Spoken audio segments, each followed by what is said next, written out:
I've got so many clients that it's very broad. I do a lot of print-based stuff. Traditionally done lots of television and motion graphics, so it totally depends on the clients. Where if I'm doing something that's kind of club orientated or music orientated, it's different again. So it just depends on the client, really. I'm not a designer. I love design and I like visual stuff. And my background's like interiors, really, doing things a bit more, you know, physical, making things like this lovely rust effect that we did earlier for the shot here.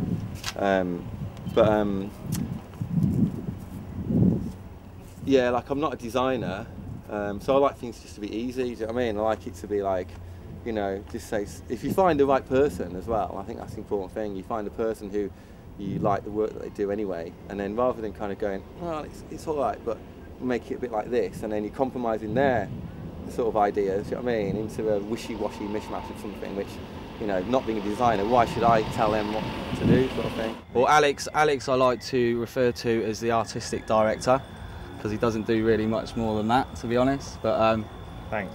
Perhaps to some people it's insignificant, you know, it just depends, but obviously like the big brands, especially We Love and, you know, Pasha, they're really focused on that, and you know, there's a lot of art direction which goes into those things. Because people are buying an end product, and I really want it to look and feel good and want people to care for it as much as I do. So a guy called Michael Place does all our artwork, who did all of the Warp early artwork, and he runs a design agency called Build, and he's, for my money, one of the best out there. Find the right person for the job you've got to do.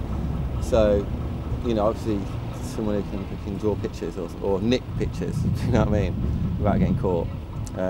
But you can trust them, and then you can actually give them the full responsibility and power and everything to just do the job, you know what I mean, and that's the job done, sort of thing. That's how I like to do things. Me coming up with whatever I've got in my mind, which tends to be pretty odd anyway. So it's got nothing to do with anything, and you know, I give it to Jamie, sees it first, and he's like, well, that's shit, to be fair. yeah, Backwards and forwards, backwards and forwards, and backwards and forwards. So now what we've started to do with our record label design is that we ask our artists, what do you feel passionately about, and what would you like to see on your sleeve design or whatever. And from that it gives me ideas, and I make it.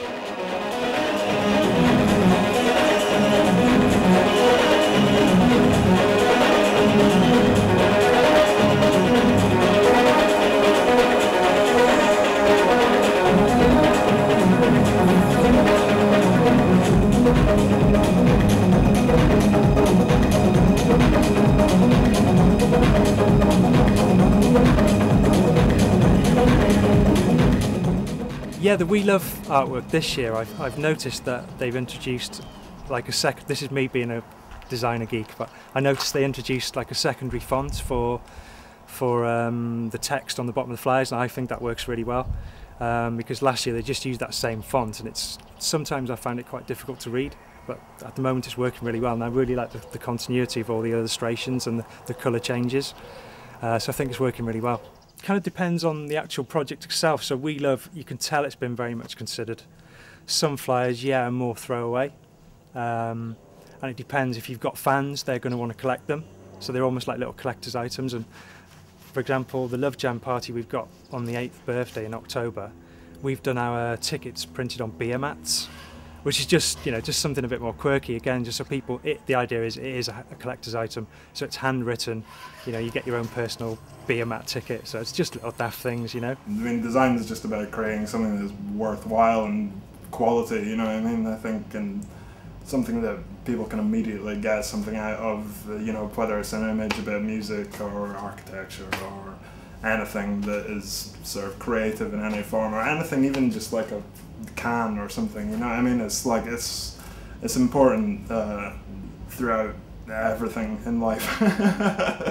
And I think record sleeves is one thing that just has to be good design wise, you know, goes without saying. When you've got things like the digital side of music, perhaps that is a little bit more throwaway because it's so small, you see it on the computer, you don't really see it, but record sleeves are still very much an art form, and even more so on like dance music records. I've noticed of late that they're becoming much more bespoke and like little hand stamped record sleeves and things like that. So, you know, and again, it's going back to being a collector's item, really. Yeah, I think there should be a lot more stuff on record sleeves as well. Like there's all these, you get records come out and it's this lovely trendy thing, it's beautiful. So like, these days all like gatefold, nice, corner chopped off. But you still don't get a lot of info, it's kind of like a cool thing. And I want to know about like, who are you? Do you know what I mean? Like who's made it, and stuff like that. And a bit more kind of just background really. Well, the whole album concept of sort of 12 tracks or 10 tracks or however many tracks that work as a whole is now, through the digital age, kind of almost null and void, because people just pick their tracks from the album and run with it rather than buying the whole CD and taking 2 or 3 listens to get into it and enjoying it then. Absolutely, it's a dying art and it's really hard for labels to make money, but I think that in some ways makes you know, the art of making 12 inches and LPs even more important, because it's a tangible thing and people value that that artwork and that sort of physical presence even more so than the sort of download action that you get every week, and it's very disposable. So I think the 12-inch and the LP artwork is probably more important even now than it was even sort of 15-20 years ago. So for me, records as well, I really precious. I love playing records and owning them. You know, I'm not a collector or aficionado or anything like that, but I just love them. You know, I've done all my life, and part of it is like my records, like my little friends. You know, the covers, they've all got their own thing. When you're flicking through, you get a flash to something in the cover that's got everything. It's got all the emotions of certain tracks and everything. Well, from my point of view as a DJ, vinyl works for me every time. If it wasn't for these budget airlines, I would take bags and bags of the stuff all over the world, but unfortunately we're limited by that. So, but yeah, absolutely, it's like yeah, exactly, man. But it's like, you know, that sort of visual recognition of the sleeve is always better than trawling through thousands of one-liners on iTunes or whatever your weapon of choice is, I guess. Must point out as well, the sound quality is infinitely better than digital, and any quality of digital. Vinyl is always better.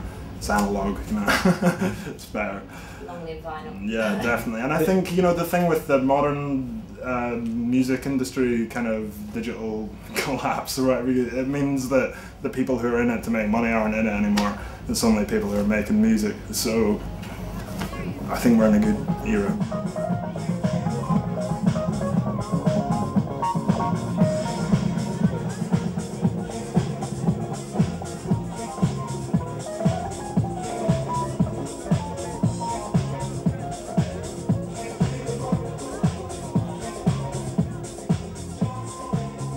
I do actually have a record here which I could show you.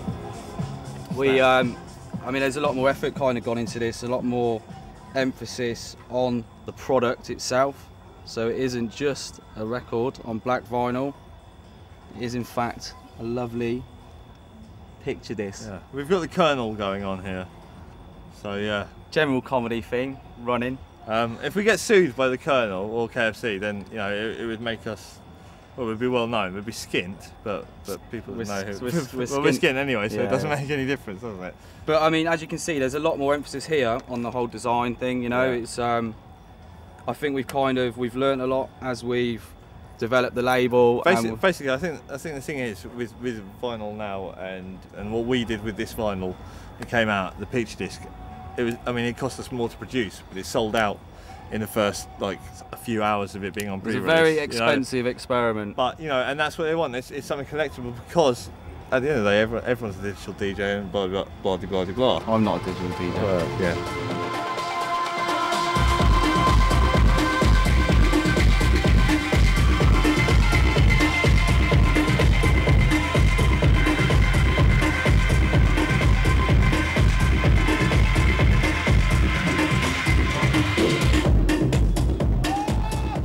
I think so, yeah, definitely. Yeah, well, of this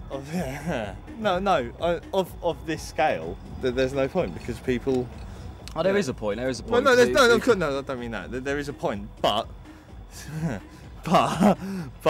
going back to your question, I think it is definitely a dying art, and that's. I mean, like a new form, will it be with? We have the whole package, you know. But Steve's over there, but he works with us. But Ryan, a bit more emphasis on it over here, I think. Wicked. Nice one. Mr. Button. Good interview, guys. Good interview.